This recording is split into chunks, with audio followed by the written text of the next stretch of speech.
Buenas tardes, distinguidos concurrentes de esta bellísima, de esta preciosísima región de la costa del estado de Oaxaca. Nosotros todos somos oaxaqueños, mexicanos, y sentimos profundamente, en lo más profundo de nuestro ser,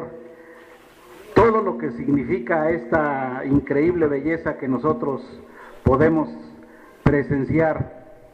Realmente me siento estimulado, me siento como que alguien me impele a decir algo y expresar esto que yo les estoy diciendo, y por eso es que me da mucho gusto dirigirme a ustedes. Los ingentes problemas que padece esta región, que padece Oaxaca, que padece México y todo el mundo, porque en todo el mundo los problemas están actualmente en auge, están muy complicados, y lo que ocurre aquí forma parte de lo que está pasando en todo el mundo. Felicito y mi admiración por ustedes concurrentes a estos eventos que tienen un gran significado para el futuro de esta región, para el futuro de todo México. Y desde luego que yo felicito a compañeros, a los compañeros que encabeza Heraclio Hernández, quien acaba de tomar la palabra, y me da mucho gusto, admiro que tome esta sesión, que aborde tantos problemas ingentes que nos aquejan a todos nosotros, y lo cual significa que México sigue dando hijos, sigue dando personas que tienen que sacar adelante los graves problemas de México, como Heraclio Hernández y todo el distinguido auditorio que está aquí acompañándome. Varios de ellos estaban también en una sesión similar a esta, de análisis de muchos problemas políticos, en una reunión que tuvimos aproximadamente hace 3 semanas o hace 4 semanas, en un lugar que se llama La Loma del Depósito, en una agencia municipal muy próxima a la ciudad de Oaxaca, Viguera, Oaxaca, que se encuentra a la salida de Oaxaca hacia rumbo a México. Y ahí también estuvimos varias horas analizando este tipo de problemas. Yo me quiero referir aquí a algo que conozco, porque es la materia a la que yo me he dedicado muchos años. Estuve trabajando dentro del Poder Judicial Federal durante 35 años. Soy originario de este estado de Oaxaca, de la región del Valle, de Cimatlán, Oaxaca. Yo estudié como abogado en la Universidad Benito Juárez de Oaxaca, y me dediqué inmediatamente que terminé la carrera al principio, o en los primeros años de los 70 del siglo pasado, a trabajar en el Poder Judicial Federal. Es un trabajo bastante arduo, ahí no es como en los partidos políticos, vamos a decir, donde los políticos pues normalmente son gentes que son recomendadas por otros políticos, por influencias personales, en fin.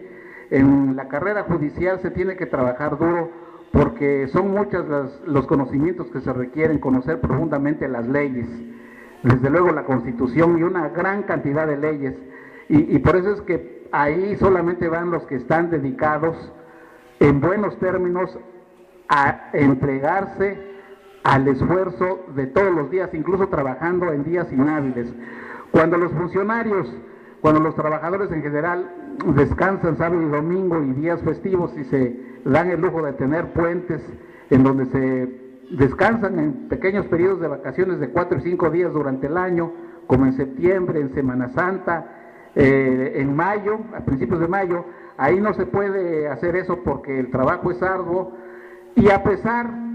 de lo mal que anda el gobierno federal, como lo manifiesta el compañero Heraclio,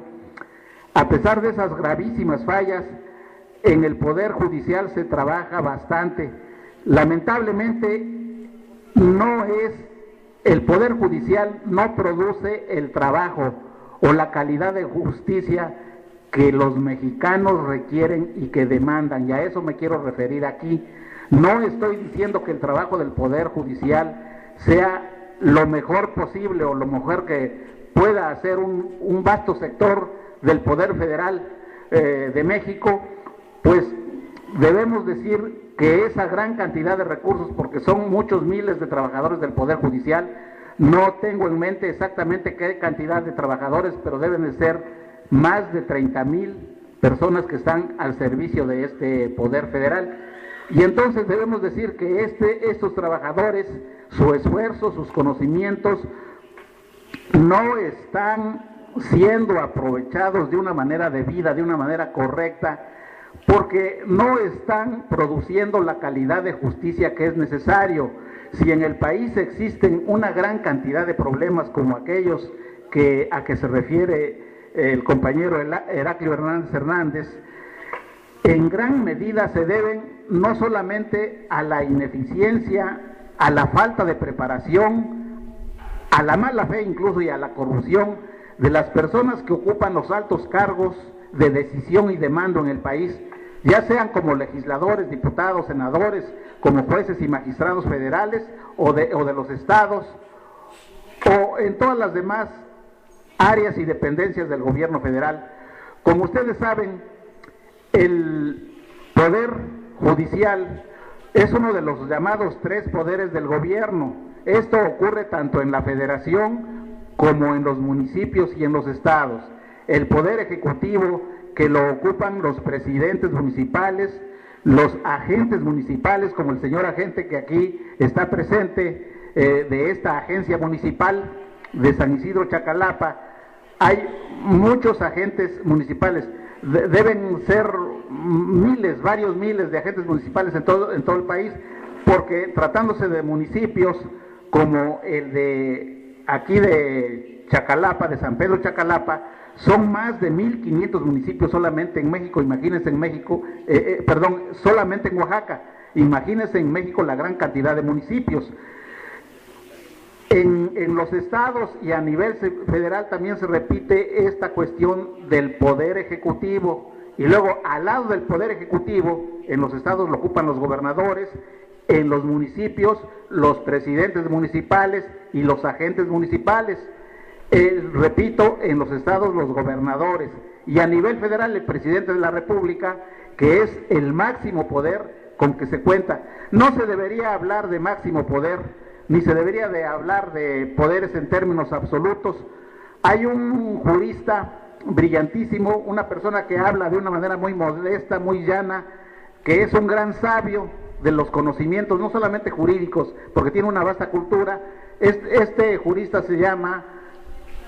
Eugenio Raúl Zaffaroni, es argentino. Y Eugenio Raúl Zaffaroni, para apreciar lo que significan los altos cargos, y los de mediana categoría y los de más baja, dicen: acá no hay funcionarios encumbrados a quienes se deba endiosar o se debe considerar que tienen un poder omnímodo o un gran poder frente a los demás que tienen menos poder. Aquí todos son iguales, todos son responsables en el área que le corresponde frente al pueblo y a la nación. Hay una categoría muy importante en la política a nivel de lo que es una constitución, a nivel de lo que es la cultura. Esa categoría se ha construido a través de un desarrollo muy largo en la historia, pero esa categoría encontró un gran desarrollo a finales del siglo XVIII en Francia con motivo de la Revolución Francesa. Ahí es donde se perfila lo que nosotros llamamos nación. México es una nación, Estados Unidos del Norte es una nación, Francia es otra nación, todo el mundo está constituido por naciones, pero cada una de las naciones, como aquella de la cual nosotros formamos parte, es una entidad que está integrada por los habitantes de un determinado territorio. En el caso de nosotros es nuestro territorio, pero que además hemos tenido la voluntad de trabajar de una manera coordinada, de una manera organizada, como una unidad política. con el objeto de conseguir determinadas metas, con el objeto de tener una organización política y una organización jurídica, con todos los demás aspectos que requiere una sociedad, como el de la educación, como incluso el de las diversiones, el de la recreación, el del trabajo en el campo, el de la investigación científica, todas las actividades que demandan las necesidades sociales. Entonces, este poder al que yo me refiero no lo debemos considerar como un poder absoluto, por un principio que también fue desarrollado en el devenir cultural de todo el mundo y que se manifestó principalmente en países de Europa. Este concepto se llama democracia. La democracia se nos enseña desde pequeños en las escuelas y viene en los libros. ¿Cómo se estructura un gobierno? Se dice, tiene 3 poderes o 3 tipos de poderes, pero no basta tomar en cuenta esos poderes, sino que tenemos que tener en cuenta, es lo más importante, cómo funcionan esos poderes, cómo se manifiestan delante de la nación, delante de una unidad política organizada, que es lo que significa una nación. El poder se tiene que manifestar con apego a reglas, a normas, al derecho, para que no haya arbitrariedad y cada agente del Estado, sea el más alto o en todos sus grados, respete los límites de ese poder. Pero sobre todo ese poder debe ejercitarse con calidad, debe manifestarse por el bien del pueblo, resolviendo bien los problemas del pueblo, como sería en este caso que el agua de esta región se aproveche debidamente, que la aprovechen los pobladores de esta población, que no vengan compañías o empresas de otros países a aprovechar estos recursos para lucrar con ellas. Llegan, los gobiernos les entregan concesiones para explotar el agua, se dedican a producir muchos refrescos o muchos productos que requieren mucha agua, y luego esos productos los venden carísimos. Con nuestra propia agua nos están vendiendo nuestra agua, pero carísima, nada más le agregan azúcar y pinturas que finalmente nos causan daño, afectan nuestra salud, muchas veces gravemente. De varios de los refrescos que se venden cotidianamente, se dice que producen enfermedades graves. Por eso es que nosotros no debemos irnos con esas mentiras y con esos engaños. Tenemos productos y recursos valiosos. Nosotros no necesitamos aguas pintadas y aguas dulces para poder subsistir. Tenemos que inculcarles a los niños, a los jóvenes, que el agua pura es el mejor producto que podemos consumir. Claro que necesitamos de energéticos como es el dulce, que los podemos aprovechar de otras maneras. El pan normalmente, en el pan viene el azúcar y en muchos productos, grasas, podemos decir lo mismo. Entonces mejorar nuestra alimentación, pero desafortunadamente los gobiernos que tenemos no sujetan y no utilizan el poder del pueblo para someter a estos pillos, vamos a llamarles así, estos pillos que se aprovechan de que el pueblo está indefenso y de que los gobernantes que tiene el pueblo no saben utilizar el poder